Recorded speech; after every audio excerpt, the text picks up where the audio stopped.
നബി സല്ലല്ലാഹു അലൈഹി വസല്ലം ഖുർആൻ പാരായണം ചെയ്തിരുന്നത് തർത്തീലുകൂടെ കൂടുകയായിരുന്നു. തർത്തീൽ എന്ന് പറഞ്ഞാൽ ഒരു ആയത്ത് പാരായണം ചെയ്യുമ്പോൾ അതിന്റെ അവസാനത്തിൽ നിർത്തി അതിന്റെ ആശയങ്ങളെ ചിന്തിക്കാൻ മാത്രം സമയമെടുത്തുകൊണ്ടാണ് നബി സല്ലല്ലാഹു അലൈഹി വസല്ലമ ഖുർആൻ പാരായണം ചെയ്യാറുണ്ടായിരുന്നത്. അപ്പൊ അല്ലാഹു തന്നെ ഖുർആനിൽ പറഞ്ഞത് എന്താണ്? വറത്തിലിൽ ഖുർആന തർത്തീല, നീ തർത്തീലായിക്കൊണ്ട്. തർത്തീൽ എന്ന് പറഞ്ഞു കഴിഞ്ഞാൽ തർത്തീൽ കൊണ്ട് ഉദ്ദേശിക്കുന്നത് എന്താണ്?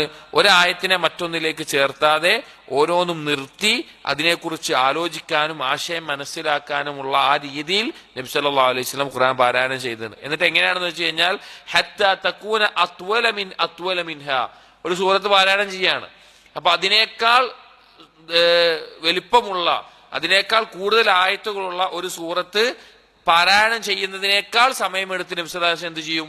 അതിനെ ചെറിയൊരു സൂറത്ത് പാരായണം ചെയ്യും. ഇപ്പൊ രണ്ട് സൂറത്ത്, ഒന്ന് വലിയ സൂറത്താണ്, ഒന്ന് ചെറിയ സൂറത്താണ് വിചാരിക്കുക.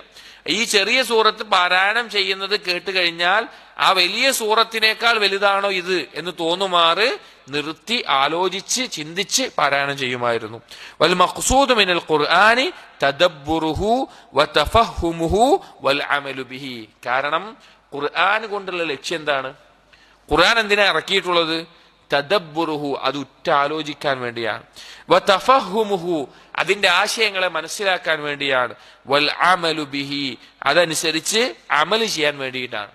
ഖുർആൻ അങ്ങനെ പാരായണം ചെയ്യണം. അല്ലാതെ പാരായണം ചെയ്യുന്നതിന് പ്രതിഫലം ഉണ്ടാകും. പക്ഷേ ഖുർആൻ കൊണ്ടുള്ള ലക്ഷ്യം അതിന്റെ ആശയങ്ങളെ ഉറ്റാലോചിച്ച് ചിന്തിച്ച് മനസ്സിലാക്കിക്കൊണ്ട് പാരായണം ചെയ്യാൻ വേണ്ടിയാണ്. നബി സല്ലല്ലാഹു അലൈഹി വസല്ലം അങ്ങനെയാണ് പാരായണം ചെയ്തിരുന്നത്. വതിലാവതുഹു വഹിഫ്ദുഹു വസീലത്തുൻ ഇലാ മആനിഹി. ഖുർആൻ പാരായണം ചെയ്യുന്നതും ഖുർആൻ ഹിഫ്ളാക്കുന്നതും എന്തിനു വേണ്ടിയിട്ടാണ്? അതിന്റെ ആശയത്തെ, അർത്ഥത്തെ മനസ്സിലാക്കാനുള്ള ഒരു മാർഗം എന്ന നിലക്കാണ്. ഖുർആൻ പാരായണം ചെയ്യലല്ല ലക്ഷ്യം, ഖുർആൻ ഹിഫ്ളാക്കലല്ല ലക്ഷ്യം. എന്തിനാണ് ഹിഫ്ളും പാരായണം ചെയ്യുന്നത്? അതിന്റെ ആശയങ്ങളെ മനസ്സിലാക്കാനാണ്.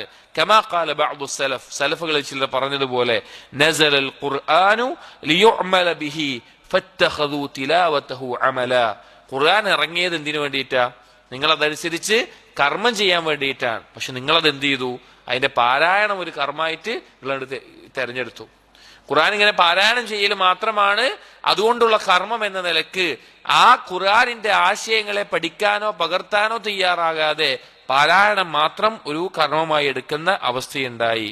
ഖാല ശുഅബ റഹിമഹുല്ലാ, അദ്ദേഹം പറയാണ്, ഹദ്ദസന അബൂ ജുംറത ഖാല ഖുൽതു ലിബ്നി അബ്ബാസ്. അബൂ ജുംറ അദ്ദേഹം പറയാണ്, ഞാൻ ഇബ്നു അബ്ബാസ് റളിയല്ലാഹു അൻഹുവിനോട് പറയുകയുണ്ടായി, ഇന്നി റജുലുൻ സരീഉൽ ഖിറാഅ. അദ്ദേഹം ഇബ്നു അബ്ബാസ് റളിയല്ലാഹു പോയി പറയാണ്, ഞാൻ വളരെ വേഗത്തിൽ ഖുർആൻ ഓതും, എനിക്ക് പെട്ടെന്ന് ഖുർആൻ ഓതാൻ പറ്റും. വറുബ്ബമാ ഖറഅതുൽ ഖുർആന ഫീ ലൈലത്തിൻ മറത്തൻ ഔ മറത്തൈൻ. എത്രത്തോളം എന്ന് വെച്ച് കഴിഞ്ഞാൽ ഒരു ദിവസം തന്നെ ഖുർആൻ ഒരു തവണയോ രണ്ട് തവണയോ ഞാൻ മുഴുവൻ ഓതി തീർക്കും. ഒരു ദിവസത്തിൽ തന്നെ ഒരു തവണയോ രണ്ട് തവണയോ ഖുർആൻ മുഴുവൻ ഞാൻ ഓതി തീർക്കാൻ എനിക്ക് പറ്റാറുണ്ട്, ഞാൻ അത്ര വേഗത്തിൽ ഓതുന്ന ആളാണെന്ന് പറഞ്ഞു. ഫഖാല ഇബ്നു അബ്ബാസ്, ഇബ്നു അബ്ബാസ് റളിയല്ലാഹു അൻഹു ഇത് കേട്ടപ്പോൾ പറഞ്ഞു, ലഅൻ അഖ്റഅ സൂറതൻ വാഹിദതൻ അഅജബു ഇലയ്യ മിൻ അൻ അഫ്അല ദാലിക അല്ലദീ തഫ്അൽ.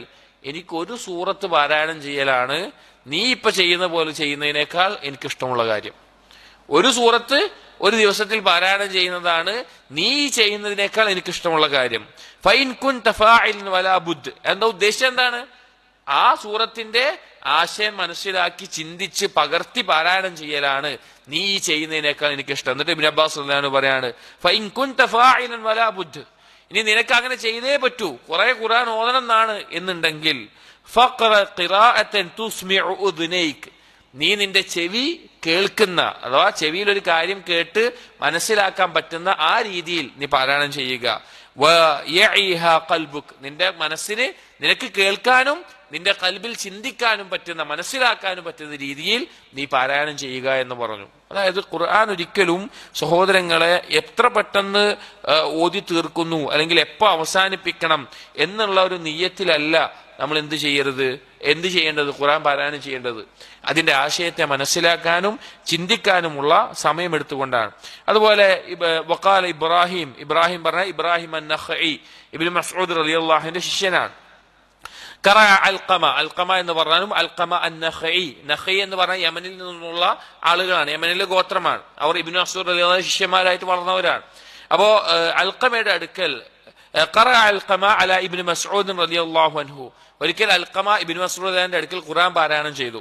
ഫഖാല, അപ്പോൾ ഇബ്നു മസ്ഊദ് റളിയല്ലാഹു അൻഹു പറഞ്ഞു, റത്തിൽ ഫിദാക അബി വ ഉമ്മി ഫഇന്നഹു സൈനുൽ ഖുർആൻ, നീ തർത്തീലോടുകൂടി പാരായണം ചെയ്യുക, നീ വേഗത്തിൽ പാരായണം ചെയ്യേണ്ട, തർത്തീലോടുകൂടി പാരായണം ചെയ്യുക, അതാണ് ഖുർആനിന്റെ സൗന്ദര്യം, അതാണ് ഖുർആനിന്റെ ഭംഗി എന്ന് ഓർമ്മിപ്പിച്ചു.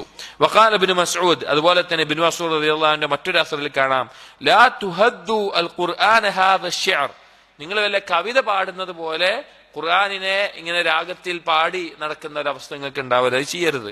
വലാ തൻഫുറൂഹു നസ്റ അദ്ദഖൽ, ഒരു ഈന്തപ്പനയുടെ കുലയിൽ നിന്ന് അത് കുലുക്കി കളഞ്ഞാൽ ഈന്തപ്പന വീഴുന്നത് പോലെ ചറപറ എന്നുള്ള നിലയിലും നിങ്ങൾ ഖുർആൻ പാരായണം ചെയ്യരുത്. വഖിഫു ഇൻദ അജാഇബിഹി, ഖുർആനിൽ നിങ്ങൾ ചിന്തിക്കേണ്ട അത്ഭുതപ്പെടുത്തുന്ന കാര്യങ്ങളിൽ നിങ്ങൾ നിന്ന് ഉറ്റാലോചിക്കുക. വഹരികു ബിഹിൽ ഖുലൂബ്, അത് ആലോചിച്ച് ഖൽബിൽ മാറ്റമുണ്ടാക്കുക. വലാ യകുൻ ഹമ്മു അഹദികും ആഖിറ സൂറ, നിങ്ങളുടെ ഒരാളുടെയും ലക്ഷ്യമായി ഖുർആനിന്റെ അവസാനമാകണം എന്ന് നിങ്ങളുടെ ഒരാളുടെയും ലക്ഷ്യമാകരുത് എന്ന് പറഞ്ഞു. അതായത് വേഗം ഓതി തീർക്കണം, ഇത് തീർന്നിട്ട് വേണം അടുത്ത ഖത്തം തീർക്കാൻ. ചില ആളുകൾ കാണാം, ഞാൻ ഇത്ര ഖത്തം തീർത്തു, നല്ലതാണ്, തെറ്റാണ് എന്നല്ല പറയുന്നത്, പക്ഷേ ഖുർആൻ മനസ്സിലാക്കാനും ചിന്തിക്കാനും സമയമെടുത്തിട്ട് വേണം അത് ചെയ്യാൻ.